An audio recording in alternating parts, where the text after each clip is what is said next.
मेरा नाम फूलन देवी है, लोग बैंडिट क्वीन के नाम से जानते हैं। और हमें पता नहीं था कि इतना संघर्ष करने के बाद हम जिंदा रहेंगे और आज आप सबके बीच में भी पहुंचेंगे, इतना मान सम्मान भी हम पाएंगे, ये हमने कभी नहीं सोचा था। 4 साल हम जंगल में भटके। आपको पता होगा कि हमारे हिंदुस्तान में नहीं कहना चाहिए ऐसे मौके पर, मैं कहूंगी, बताऊंगी जो मेरे पे बीती है कि हमारे सामंतशाही लोग, पैसे वाले लोग और खासकर मैं जात का नाम लूंगी तो लोग कहेंगे दुबई में जाके जात पुकारी रहेगी। ऐसे ऊंची जाति के लोग जो जात पात को मानते हैं, हम जैसे गरीबों को, दलितों को, दबे कुचलों को, अल्पसंख्यकों को एकदम ये सोचते हैं जी कीड़े मकोड़े हैं, जी इंसान नहीं है। तो उन लोगों को मैंने बताया कि मैं इंसान हूं, अगर हमें तुम मारोगे तो हम भी चुप नहीं बैठेंगे, हम भी जवाब देंगे।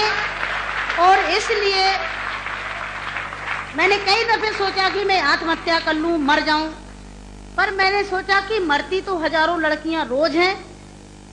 बताओ, हमें डाकू के नाम से जानते हैं लोग, डाकू, फूलन देवी डाकू। बताओ, मेरी 4 हाथ पैर हैं।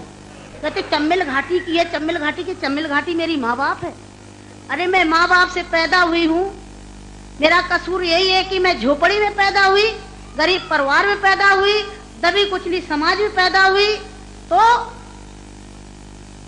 हमें जीने का अधिकार है नहीं। मेरे भाई और बहनों, मैंने कोई बुरा काम नहीं किया।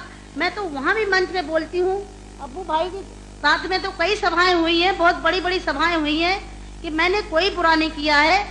आपने सुना होगा, सुना था, आप तो वहीं के सब रहने वाले हैं, कुछ हमारे भाई हैं यहाँ के, है कि एक सीता के कारण इतने बड़े जो रावण का आज तक पुतला फूंकते हैं, उसका यही कसूर था कि खाली एक औरत को उठा ले गया तो आज तक पुतला फूंकते हैं। मैंने क्या बुरा किया? मेरे साथ भी ऐसे रावणों ने अत्याचार किया, मैंने उन रावणों को जवाब दिया। फूलन देवी को डाकू है, डाकू है। अरे वो तो माननीय मुलायम सिंह जी की देन है, नहीं नाम लेना चाहिए, जो आज हम समाज के अंदर खड़े हैं। और नहीं तो इतनी बड़ी साजिश रची थी, हमने कोई बुरा काम नहीं किया। जिन्होंने हमें सताया, हमें समाज में रहने लायक नहीं रखा, तो गुस्सा में इंसान अच्छा काम नहीं करता, गुस्सा में गलत ही करता है। और जो कुछ भी हुआ, अच्छा और बुरा सबक सिखाने के लिए कि हम जैसी बहन बेटियों के साथ अन्याय अत्याचार करोगे तो कोई भी महिला घर से बाहर न करके और अपने अधिकारों की लड़ाई लड़ने के लिए मैदान में खड़ी हो जाएगी। तो मेरे भाई और बहनों, हमें तो डाकू घोषित कर दिया। जब मैं चुनाव लड़ने जाती हूँ तो सब एक ही भाषण रहते हैं, किसी के और कोई भाषण नहीं रहते हैं। बताओ, मैं डाकू दिखाई देती हूँ? क्या होता है डाकू? है, तुमने हमें सताया, हमें लूटा पीटा। डाकू तो वो बेईमान जो हम जैसी महिलाओं को लूटते पीटते हैं। तो मेरे भाई और बहनों, 4 साल में जंगल में भटकी, 11 साल में जेल में रही, और जेल में भी हमें पागलों के साथ रखा गया था। अच्छी जगह नहीं रखा गया, यही पागल महिला थी, पागल महिलाओं में रखा गया था।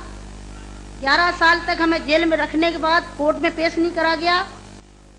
और जब जेल से छोड़े गए तो बहुत बड़ा हमारे हिंदुस्तान में तूफान आया, इतनी बड़ी डाकू को छोड़ दिया गया, बहुत बड़ा अन्याय हुआ। बस आप सबका प्यार था, आशीर्वाद था, कुछ ऊपर वाले की भी दुआ थी, जो आज आप सबके बीच में